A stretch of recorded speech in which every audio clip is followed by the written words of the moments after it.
Yes, Jersey, I have a question. Okay. Over the weekend, so I've been doing the happy body exercises each day. And over the weekend, I don't know how, but for some reason, I developed a uh, muscle spasm in my uh, upper right back, kind of below the trapezius, um, around the edge of my, the inner edge of my right shoulder blade.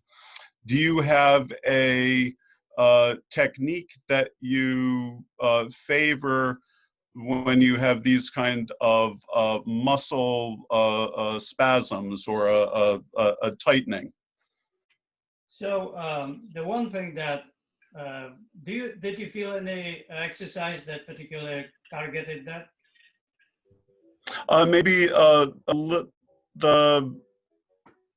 3-5 is has always been challenging for me. I've gotten better with it, but my ankle flexibility is still not good. But I have a slant board. I'm working on it. So this is the thoracic area of the spine. So when you start going down and then your arms are going forward, that it means that your thoracic spine is bending forward, and this all the muscle, small muscle below the trapezius around the spine and below the shoulder blades, then this muscle could be aggravated, stretched. And if Sure. it's tight, you will feel soreness, or you will feel pain, right?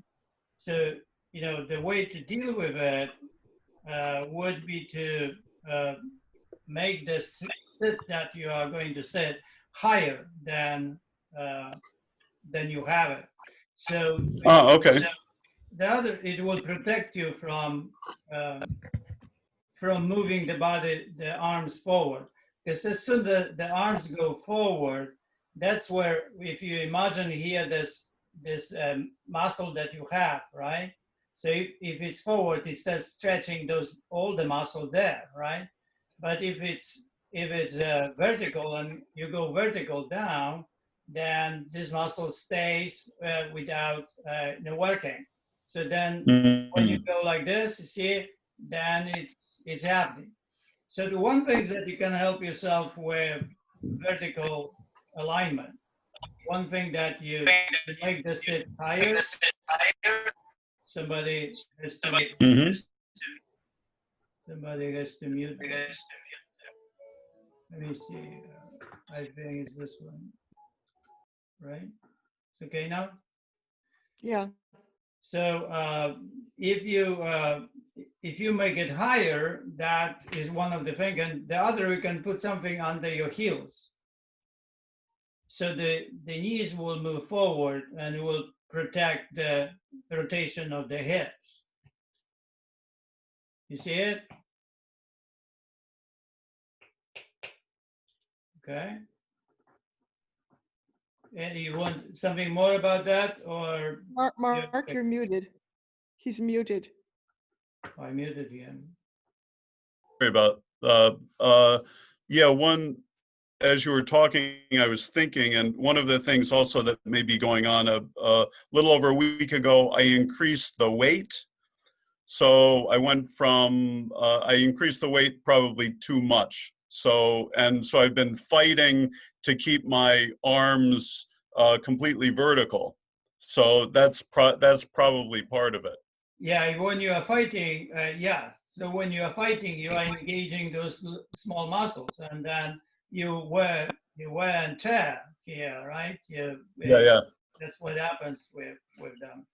The other thing, you can put some ice on that area. So buy some pack, and then cool it down, because once it's inflamed, it's a little bit swollen, and that will aggravate the whole thing, and it will keep it that way. So that the pressure is developed, and that's why you're getting pain. So cooling it down, make it shrink it, right? So that's why ice. And I don't think that you have the situation with going to chiropractor, like a chiropractor is good, but it looks like you just have the wear and tear. You just aggravate it, overuse the muscle. That's why you feel. Yeah, and I didn't. So that was on Saturday.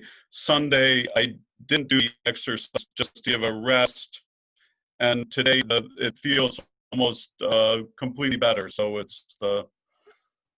that's good. Just resting it helped. Okay. All right. You have any more question or you're good? I am good for now. I'll email you separately. Okay. All right. More questions. So I'd like to. you have to really be ready for this kind of engagement because it will be all about the questions and answers. So you have to really prepare yourself. What is your question that you need to bring into the forum? And then we'll just work with the question. I'd like to ask about correcting a scoliosis, if possible.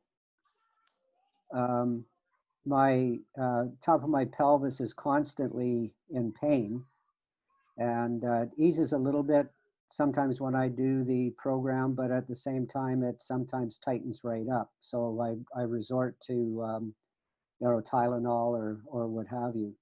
It may be some arthritis, but it's definitely a curvature in my spine going to the left. So I'm just wondering if there's anything I can emphasize in the exercise aspect of the program that will help that. How bad it is? How bad? Yeah. It's constant on a scale of 10, probably an 8. Not the pain, that how it is going of the vertical, how much it goes to the left, right? Going to the left. Not maybe 2 or 3 inches out of line. Really? Yeah. That's a lot. It is. All right. So you can first of all you have to decompress when you do 1-1. That you have to really focus on stretching and relaxing every muscle around, so it pulls the spine. Right after. No, when you do it, when you stretch it, you have to really stretch so it pulls the spine, right? Elongates the spine. The other, you have to really buy the inversion table. Yeah, I have one. You have it. So stay a lot on that inversion table, and at least like 5 times a day, or a bit 3-5 minutes. It depends how long you can stand holding. Okay, and the other way would be to get the hyperextension. So that will help you to use the spine. Hyperextension is something that you have the body this way, the feet are there, and you move the upper body up and down. So when the spine is off, really, you can, by the work, it's like, when you do certain things that are challenging, then the perfection is going to happen because of the progress, what you do. So let's say when you are in the hyperextension and you lift more and more weight, that spine will go into the straight position by itself.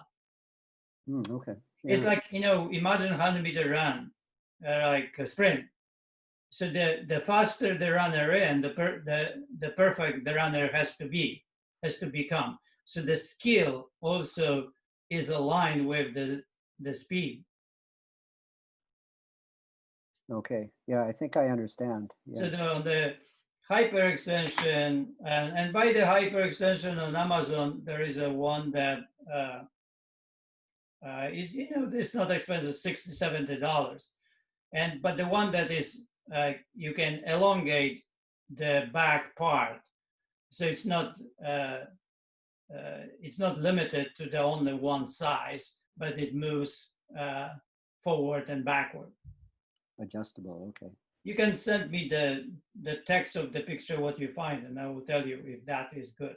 Oh, perfect. Okay. That's great. That gives me a bit of hope. Thanks so much. All right.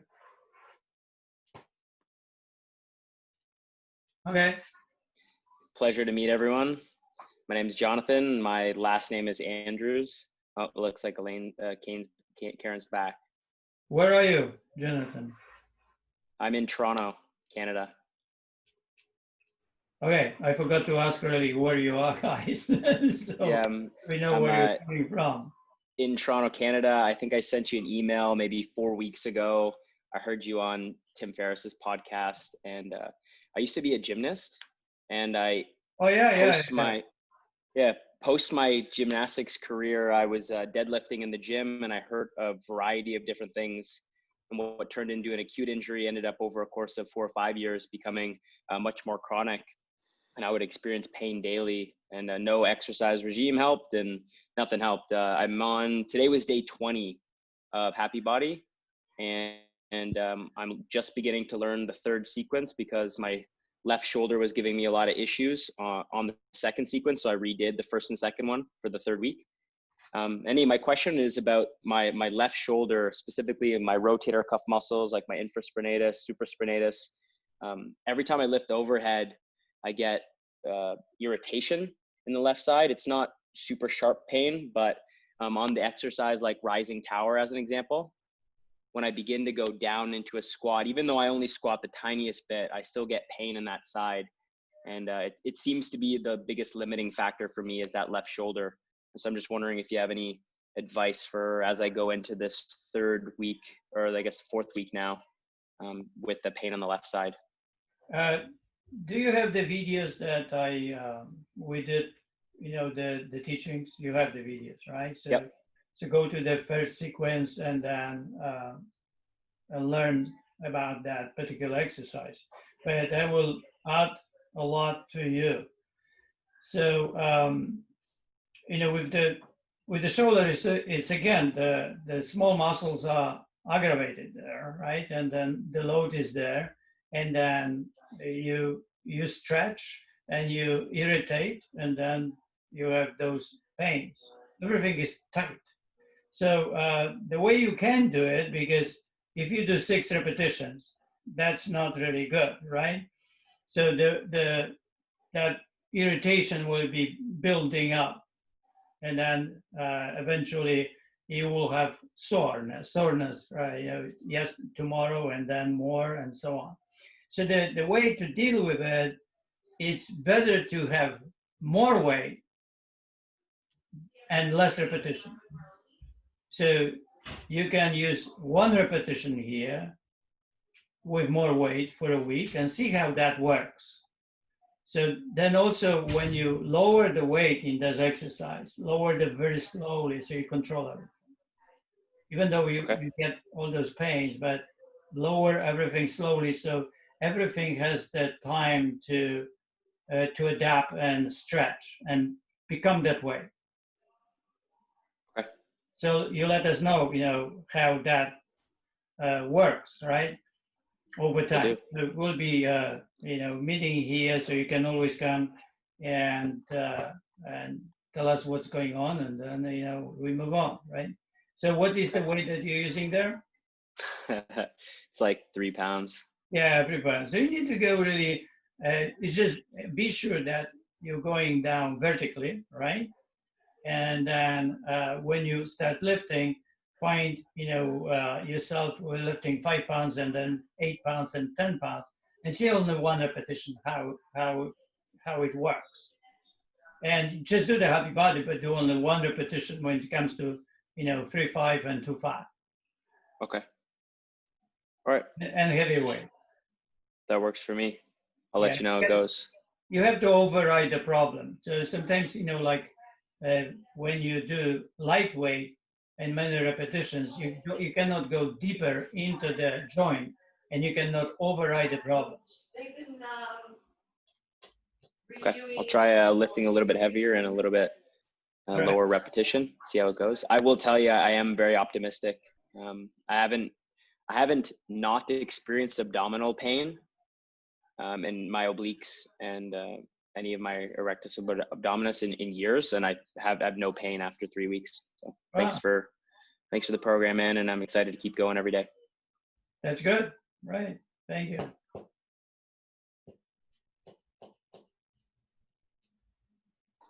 Karen, you're back. Yes, I'm so sorry about that, you all. My internet, even though I'm in Silicon Valley, we do not always have good internet. Well, recently I have the same problem. Well, I'm really sorry to have missed your explanation that you were going to tell me about cramps and what might be done for muscle cramps. All right, mostly it is really spine related. So you have, you should probably go and check your spine and spaces that you have between vertebrae. And if you have very limited and bulging disc and so on, that could be the one thing. The other thing, you can have really very tight spine that can, the muscle can be tightening nerves so much that will fire them.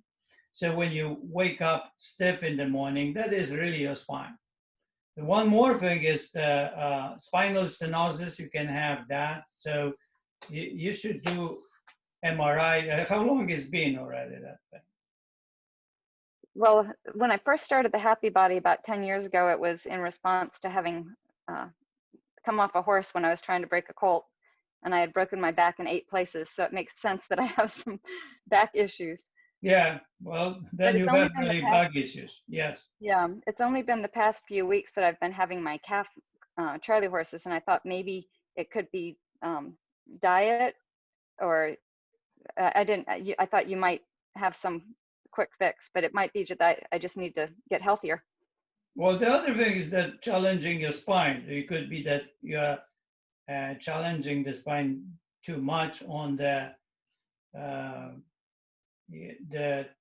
2-3 and 1-3 actually, because the lumbar is about 1-3 and 3-3, right? So I think I broke limit that to the half of normal and make it very pleasurable, so it's not challenging. The other place is the also 1-2, 2-2, and 3-2, right? These are the things that stretches the spinal erector, right? It stretches the other way spine. So be careful on those two and limit everything and see how that adapts to the problem. That if you don't, it's easy. You have Charlie horses, Charlie horse or whatever, cramps and so, right? So if you have those, that definitely the spine is in has a problem. So I would also really go and maybe see the chiropractor. But you can adapt the exercises and see if you lower everything and you don't challenge it, whether it goes away. Because it can go away if you don't come to the point actually when you compress the nerve. Because when you start compressing the nerve, you arch too much and the spine is already broken long time ago. And when you go to that place where the spine actually has problems, then you will create more problems, right? Any other cramps. The hyperextension will be good for you, and also the gravity take. It's the spine. You guys have problems with a lot with the spine. A lot of people have back pains and I gave you some PR at Teeter, which is an inversion table company, and told them that I'd gotten my information from you to get an inversion table, and they thank you. Well, I actually everyone I tell to buy the Teeter 550, 560, 550, the one that is about $300, something like that. It's a really good thing to have, especially when you cannot hang upside down completely. So decompression of the spine is definitely one of the things that we need to think about seriously, because the older we are, the more we lose the spine, the length of the spine. So we lose 1 or 2 inches of our height because of the collapsing of the spine. And all the happy body people really recover that within about half a year. They go back to the doctor and say, "Wow, what happened?" They are taller 1 or 2 inches. So it happens because of the happy body. And by itself, that people really get longer because all the elongation of the spine is really working. Also, spine is, the head is forward, and then when you create this possibility with the spine that the chest is breaking. Let me see. So when the chest is breaking down, the head is, you can see how high I lose the height. Yeah, see it.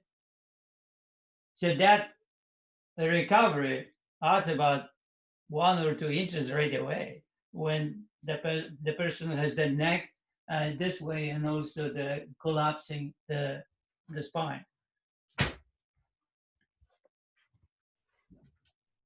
Thank you. You're welcome. Right. All right. Anybody else? Yeah, I have a couple questions. So I'm much more flexible than strong. So would you recommend that I do approach B and C primarily because I am more flexible than strong and I need to build my strength? Oh, I would focus on B. On B. Yeah, right. Because the B will give you the strength.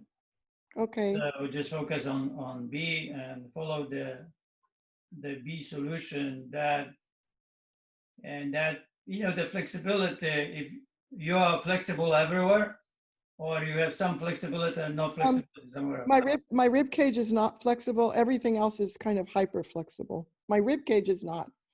And I think it's from sitting at the piano, sitting at the piano so much. So the rib cage doesn't move wonderfully, but the back bends, touching my toes, all that stuff is too easy. It's a little bit too easy. I'm a little bit too flexible. So you're more compressed forward? You're more No. like the rib cage is more compressed, like the sternum. Like, the yoga moves where you go like this, those are hard for me. This part is kind of stuck, my rib cage. Oh, I see. I got it. Okay. And I think it's just from sitting for so many hours, Yeah, it could be the piano, right? Because as we know, the sitting, I work with a lot of people that they are pianists, surgeons, and all those that really sit. With piano is really hard because they kind of think that the playing piano sometimes goes, but they have to be that way. If they are not that way, so they will not play as well. But when you teach children from the beginning, if you teach them the right way, when the belly goes forward and they can move with the hip rotation forward and back. Let me see. The pelvis has to rotate. The pelvis has to rotate. Yeah, it's like when you sit at the piano, you're supposed to moving that way, right? And not rounding the spine. Once you round the spine, you go like that. That will create the rib cage compression and also the thoracic and will age the body. I see it all the time with surgeons and pianists. You go to the point that people cannot perform surgery anymore because of so much pain developed in the body, in the upper body, or even lower body and in the back. So they end up seeing me, and then of course the recovery has to happen. With surgeons is easier because they don't associate themselves that they will change the posture and they will not perform the surgery. With musicians is a lot harder because they they kind of, when they change the posture, they think they don't play as well. So especially, you know, probably in your case, like the pianists.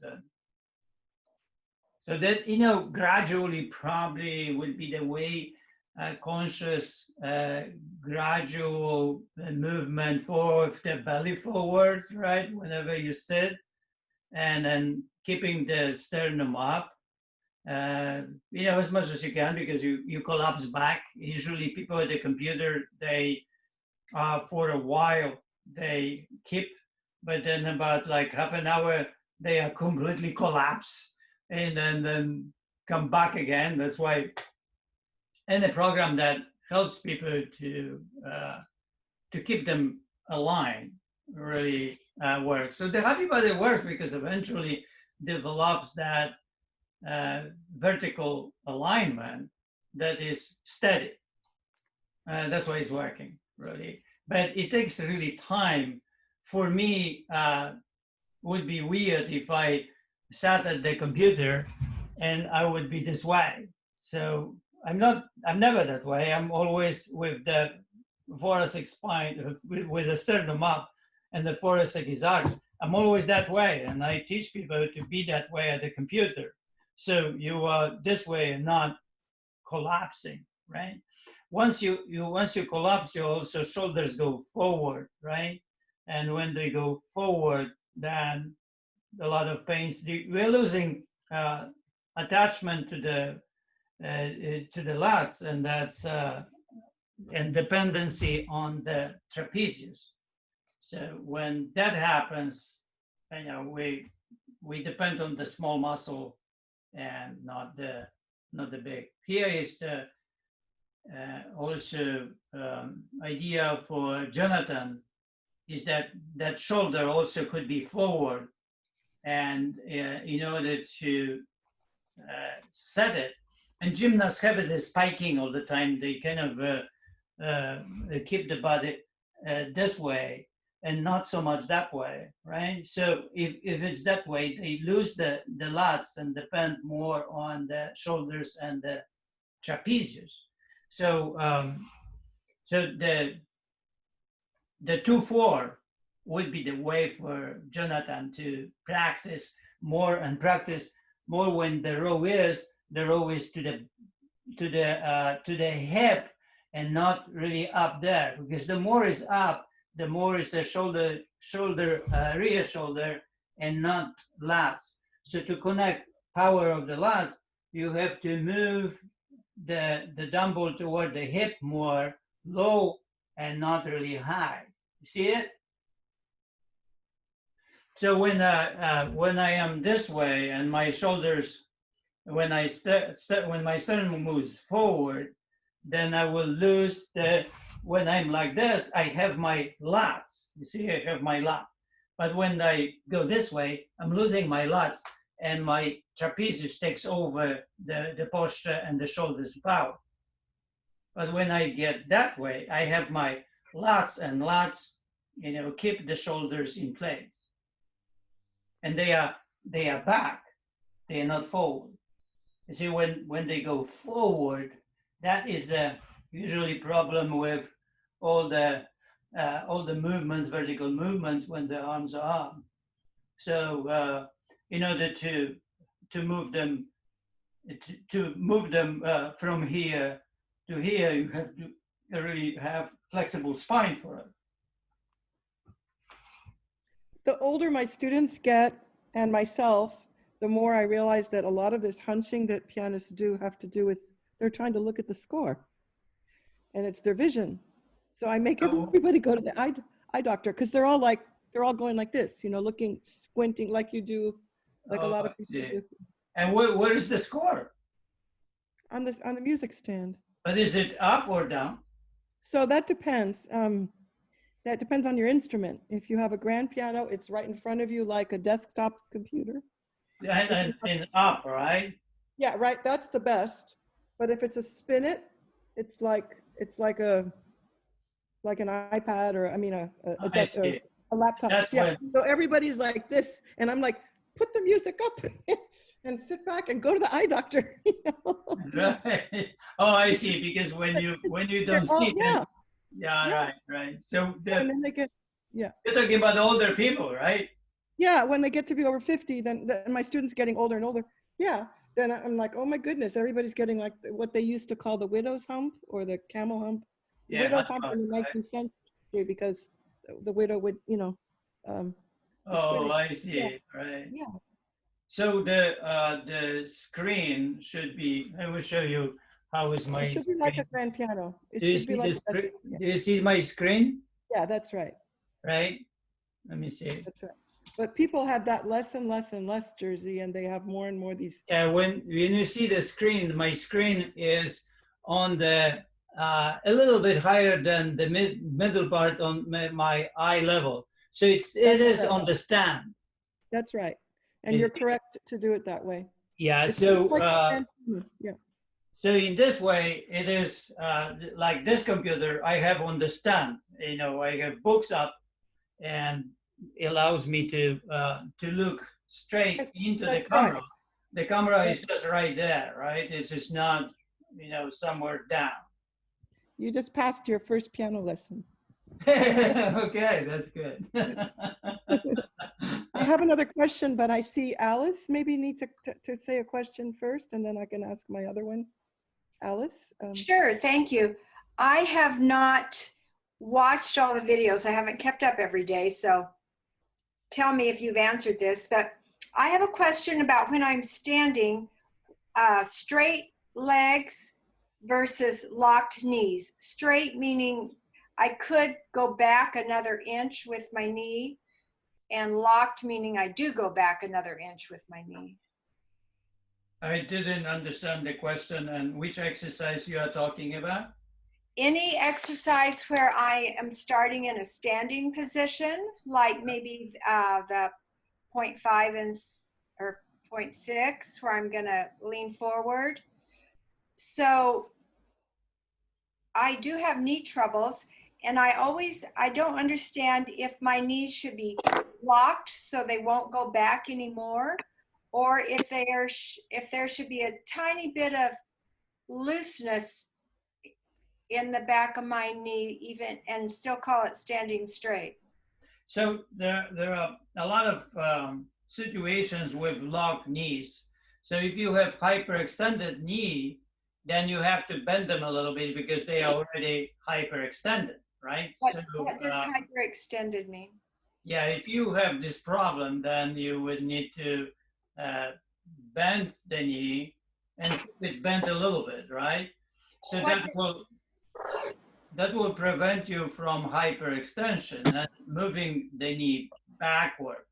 But also when you flex the glutes and the stomach, then should prevent you from, and the quadricep.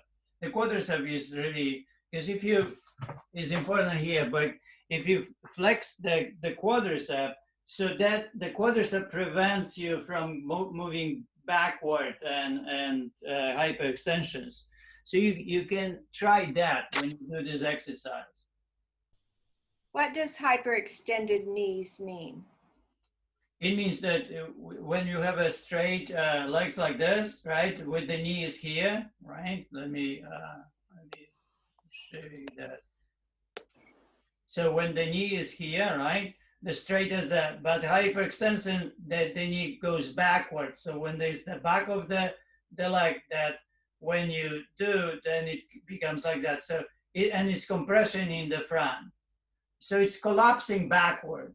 So your whole structure is not holding it in a vertical position. So I should always be holding it vertical, don't let it go back. I have very tight hamstrings. Is that related to it, or? Well, you know, you have the combination, because hamstrings, when you actually do 1/6 or 2/6 and 3/6, they're all about the hamstrings. So when you start moving forward, right? When you move forward, let me see how I can do this. Here.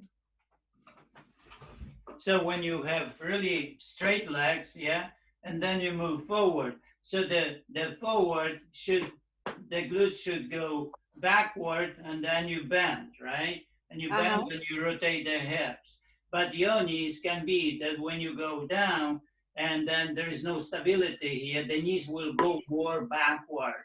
Okay. So if you bend them a little bit, then you prevent yourself, or flex the glutes so the quadriceps, so it holds you that way. Okay. And I'm sure I missed this, but while you're standing, when you do squats, I feel like your knees go forward of your toes, and I've always been told not to do that. Well, yeah, they always go forward. So, you know, you were told not to do it because people who are not flexible, they just cannot do that. So, Right. I fall over. So, okay. yeah, so move those knees forward and a lot of forward. So, weightlifters, they will have those knees about 3-4 inches forward when they squat all the way down. Okay, so when I squat, for example, it's good that I have white socks. So when I squat, you see my knees are forward about 3 inches, right? Right. But if so, I can have my body stable. But if I go backward, right, with the knee, I'm unstable. I have to be like this. Right. Right. So my knees are now aligned with the toes, but I cannot be in the squat position. Right. So my squat position has to be that my knees move forward, so I'm able to move my body and balance the whole body. Thank you. Those are my big questions. Thank you. Oh, you're welcome. All right. There's somebody else.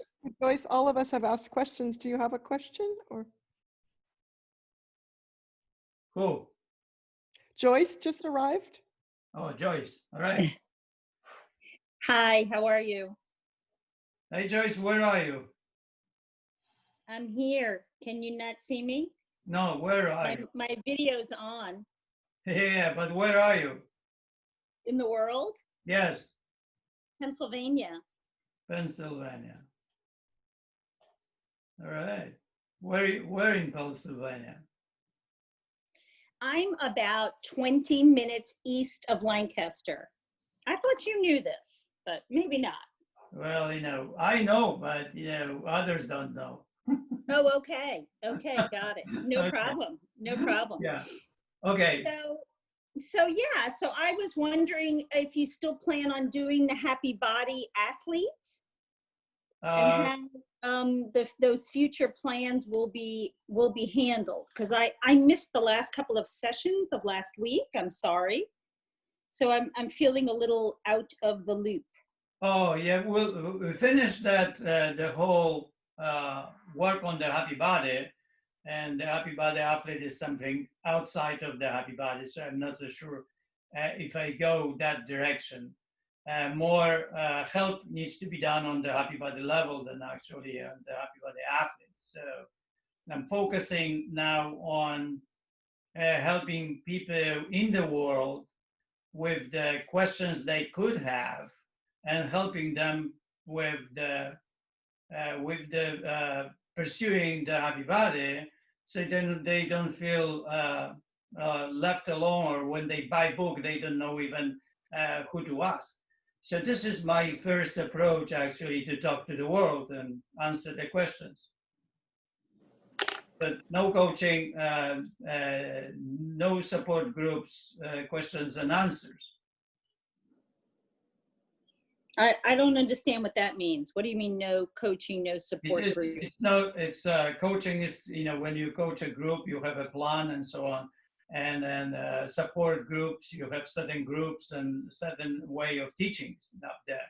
Here, okay, it's nothing like that. This is a place like a hotline, the Happy Body hotline, you know, Q&A. So it's just, I hope that people will hear about this in the world, wherever they are, and whenever they have problems with their Happy Body, they will come here and ask questions. Okay. I think I understand. Okay, very good. So the Happy Body Athlete and that sort of mentorship thing, that's not happening right now. You're putting it on hold. So You have mentorship this. I will be doing. So I'm preparing the mentorship. Okay. Do you know when that will be and what that looks like? No, but it's about 1-2 weeks, and I will start. Okay. Okay. So you'll send us emails and we can just look out for that? Yes. Yeah, and then I'm collecting all the emails of people that they are interested, first of all, and see if there are many people interested. If there are not many people interested, that I will not do it. So Okay. I will focus more on helping people that way. Yeah. So Well, I really appreciate this hour. I had planned on writing you an email and saying, well, could we just do this once a week or something like this? And then your, you know, I noticed your offer to do this, you know, Q&A once, you know, for the hour once a day. And I think it's very generous of you. I really appreciate it. Ah, you're welcome. So we'll see how it goes, right? I hope that a lot of people will be helped by this, and then we'll have a good It's a micro progression. solutions on the way. So I will post these videos on YouTube for public. So also with the questions that were here. So we'll see how that goes. Okay, excellent. I think it's a great idea. I love it. Thank you. All right, so we have 12:50. We have 5 minutes. If anybody has a question, so that one more question.